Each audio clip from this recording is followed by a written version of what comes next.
Bonjour! La présente capsule vidéo vise à vous présenter le nouveau plan d'urbanisme de la ville de Mont-Tremblant.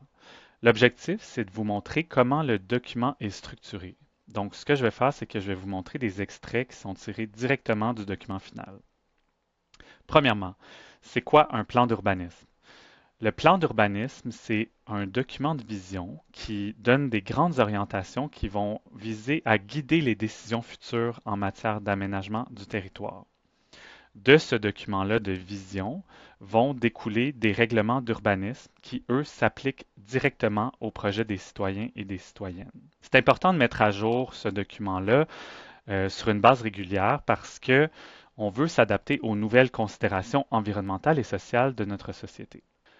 Le document de Mont-Tremblant est organisé autour des 5 thématiques que vous voyez à l'écran afin de couvrir tous les sujets liés à l'aménagement du territoire. C'est important de mentionner que le plan d'urbanisme découle d'une démarche participative qui a été mise en place dès le départ pour arriver avec une vision qui vise à répondre aux aspirations de la communauté. La section 2 du document porte sur le portrait de Mont-Tremblant, donc en résumé, sa localisation au cœur des Laurentides, l'historique de la ville qui est marqué par le récréotourisme, puis un portrait de la population, notamment une augmentation marquée de la population au cours des dernières années.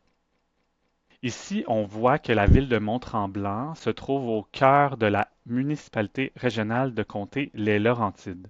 Ce qui est important de mentionner, c'est que la MRC a également un exercice de planification de l'aménagement du territoire avec son schéma d'aménagement et de développement.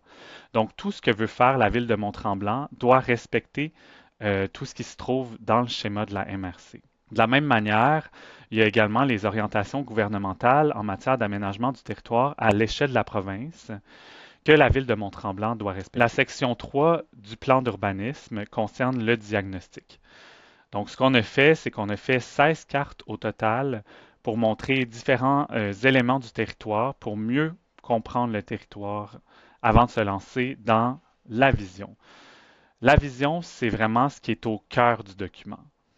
Donc, c'est le fil directeur, puis c'est ce qu'on veut pour la ville dans les prochaines années. Ce qu'on a fait, c'est qu'on a découpé la vision en 4 énoncés pour le Mont-Tremblant de 2050. Donc, premièrement, la ville inspirante, c'est à propos de la transition écologique et du fait qu'on souhaite inspirer les autres villes à suivre nos traces. En deuxième lieu, il y a la ville des principes et des moyens, c'est-à-dire d'avoir des ambitions pragmatiques puis de se donner les moyens de réaliser les projets auxquels on aspire. Ensuite, on a la ville montagne qui est vraiment la ville qui relève les défis pour assurer une qualité de vie à tous les citoyens et citoyennes. Puis enfin, la ville forêt qui fait écho à la magnifique biodiversité qu'on retrouve dans la région et qu'on souhaite protéger, bien entendu. Donc là, on a cette vision-là qui est un peu générale, puis on a voulu l'illustrer avec des principes d'aménagement. Donc ici, ce qu'on voit, c'est 2 secteurs particuliers de Mont-Tremblant, le centre-ville et le secteur du village. On est venu identifier des projets qu'on souhaiterait voir au cours des prochaines années. Donc, on souhaite une meilleure insertion des projets pour que ça s'insère dans le milieu de manière harmonieuse.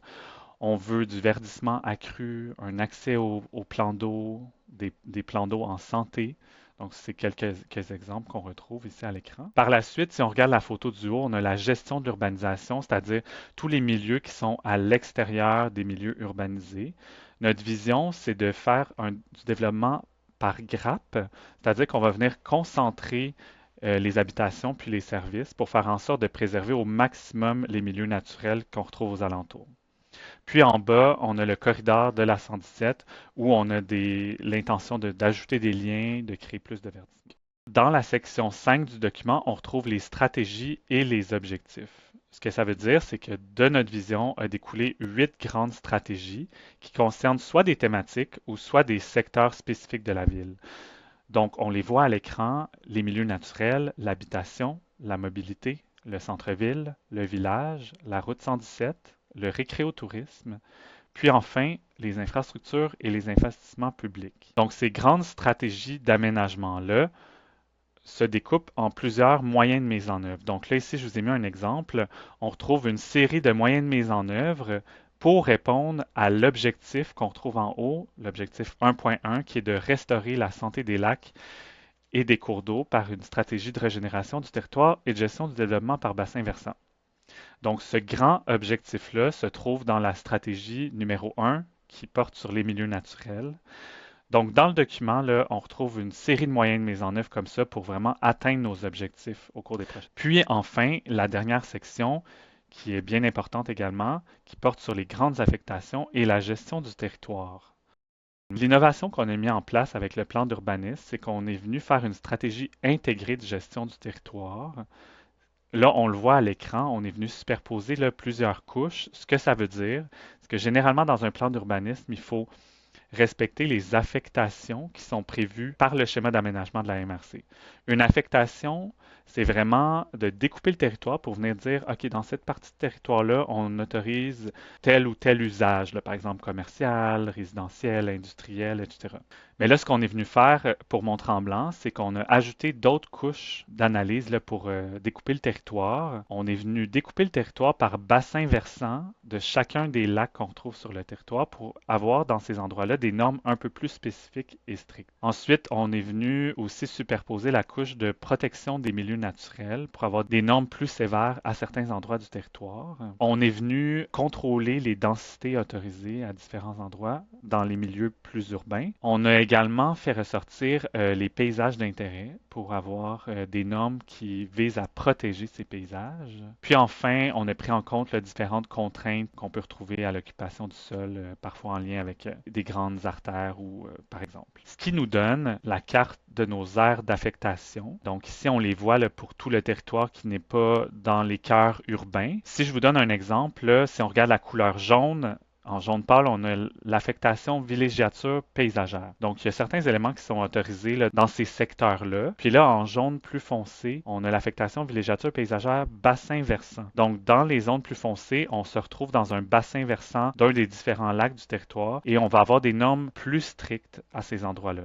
C'est la même chose pour l'éco-corridor laurentien qui traverse le territoire. On voit l'affectation qui est en brun. On est encore une fois dans l'affectation villégiature paysagère, mais avec des normes plus spécifiques pour l'éco-corridor. Là, je vous donne un exemple de ça à quoi ça ressemble, une grille d'affectation pour pouvoir constater qu'est-ce qui est autorisé au sein de chacune des affectations. Donc là, ça donne beaucoup de détails. Vous irez voir dans quelle affectation vous vous trouvez. Ici, l'affectation villégiature paysagère.